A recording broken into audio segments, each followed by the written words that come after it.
Hello folks and welcome to another video. As you can probably see from this first bit here, this is the trailer for the new Nintendo Switch 2 that is going to be coming hopefully fairly soon.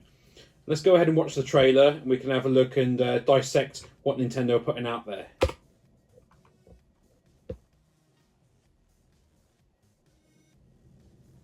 Okay, so that's the old Switch.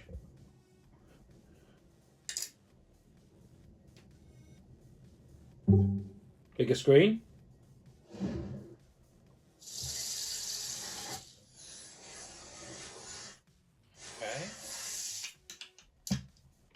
Okay, so USB-C, we can see that much. Looks like a different shaped grill at the bottom here, maybe, as well as I'm not sure what these are. Are they screws? Is that for attaching something to it? Maybe. Let's have a look. Let's see what else they say. Okay, so you've got your power button, volume rocker, yeah, that's normal. They are the vents, I guess, to take heat away. It's probably going to get hotter than the existing one. You've got your headphone port. This looks like the game cartridge port. So they're still going to be using cartridges, that's a good sign. Because some of us like our digital games. Okay, a much better kickstand than the original Switch. Oh, this looks to me like perhaps you've now got magnetic connection for your controllers. Probably be a bit more reliable, but that will mean they'll be using Bluetooth, and they maybe won't charge unless they're using like charging that the Apple Watch uses or toothbrushes, that sort of thing.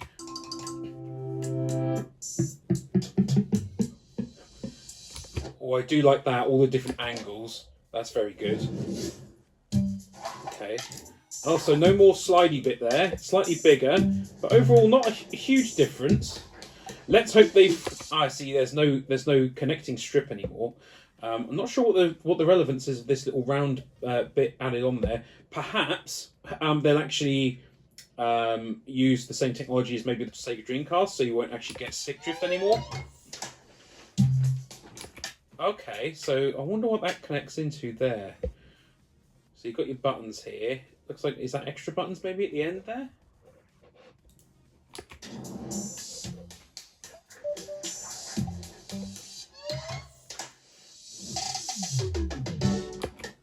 Well, I've got to say, I was quite happy with the original Switch controllers, so I'm actually pretty happy with these as well.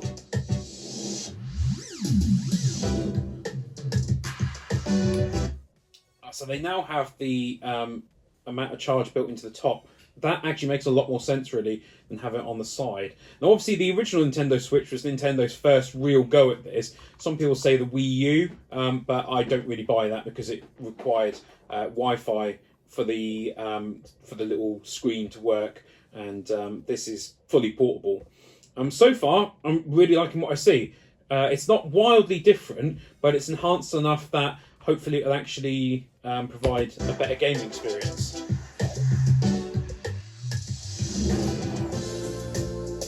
So let's see. I'm thinking they go in magnetic. Nope, they do have a connection in there, but now I guess the rest of it is magnetic rather than sliding in.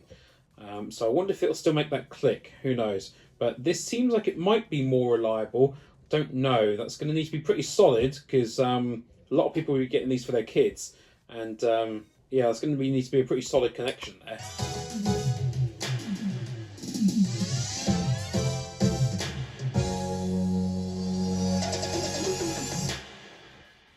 Very good. I'm liking it so far.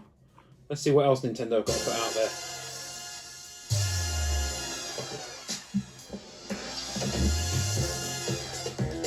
Okay, so it's obviously compatible with existing games. New dock, cool.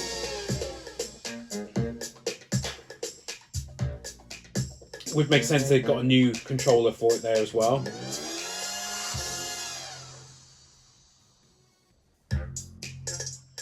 Okay, so it plays Nintendo Switch 2 exclusive games as well as original Nintendo Switch games. So both physical and digital games. Certain Nintendo Switch games may not be fully compatible. Yeah, I mean, they always say that. It even looks like the cartridge format itself is basically identical. So here they've done a demonstration between the two. I do hope they do different colour controllers because it doesn't look like they will at the moment. Thank you for that, Windows.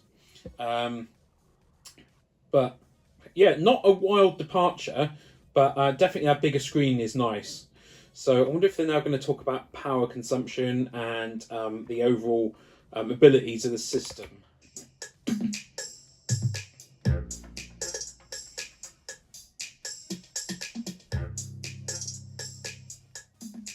That'll probably come later on, I guess. But we'll have a look online, see if we can find out the difference in power. Overall, though, a very good look at that system. Okay, so here we have an AI answer basically typed into Bing. So here it says the performance of the Nintendo Switch 2 is expected to be on par with the PlayStation 4 and Xbox One. So it's going to have an 8-core Cortex processor, so it doesn't seem like it'll be using NVIDIA's processors anymore, but they were ARM-based anyway, so it should be backwards compatible. 10 streaming multi-processors, 8 gigs of RAM, 64 gigs of onboard storage.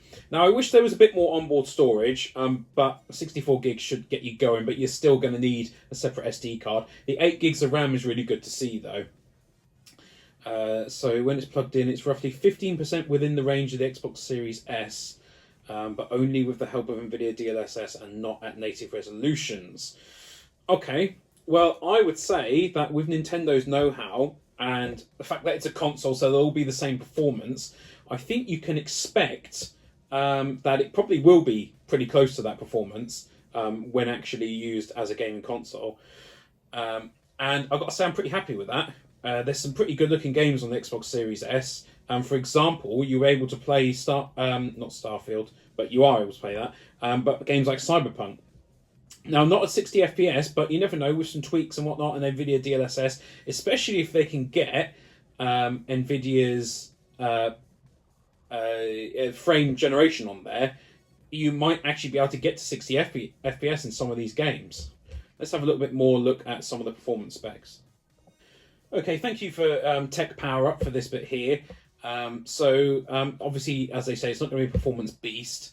And I hear they're saying it's going to have 12 gigabytes of LPDDR5. So that's pretty good. And it does seem actually that it still will be based on NVIDIA, so I was incorrect about that, which is good, because then they could use DLSS, which does vastly improve performance. So that will be interesting to see what you can get. I'd be surprised if it has ray tracing on it, to be honest. But it would be good to be able to play games like Cyberpunk, for example, on the Switch, or games of that size anyway. So for the rest of it, it looks like we'll probably need to wait until April maybe to see what Nintendo are actually going to be doing performance-wise. I've got to say I'm happy so far with what they've shown. The controllers look really robust and high quality. The system itself has got a much bigger screen and looks to be high quality. Overall, it looks like Nintendo have done a really good job of updating the system to bring it in line with what we'd expect today, even if it won't be the most powerful on Earth. It would be nice if it has some sort of 3D audio as well. And of course, we won't know the full resolution of that screen. I'm going to guess it'll be 1080p. It would be nice if it could output 4K, even if only for menus and whatnot. That would be something good to see from Nintendo, and perhaps 7.1 surround sound as well. But yeah, overall, it's a good looking system, and I think it's gonna be really good. And it looks like the new Mario Kart game will have 24 races in it as well. So obviously the CPU, and that's a lot more powerful as well. As for price, I'm gonna guess it can't be too close to the price of something like the PlayStation 5, which retails for about £400, £450. So it can't really be around that. So I'm going to guess this is going to come out for between £300 and £400. And I would be quite happy to pay £300 for it, to be honest. But you can't pre-order it yet. Some websites have got pre-registering for pre-orders, but we'll have to see what happens there. But I'm going to be definitely pre-ordering it myself. So I hope you've enjoyed this look at Nintendo's new Nintendo Switch 2. Obviously, if any other content comes up, I'll make a video about that as well. But I'd like to thank you very much for watching this video. Please give it a like, leave me a comment, tell me if I think I've got anything wrong on this. Share my video, and subscribe to my channel as well. If you really like it, then check out my Patreon too. Thank you very much for watching, and I'll see you in the next video.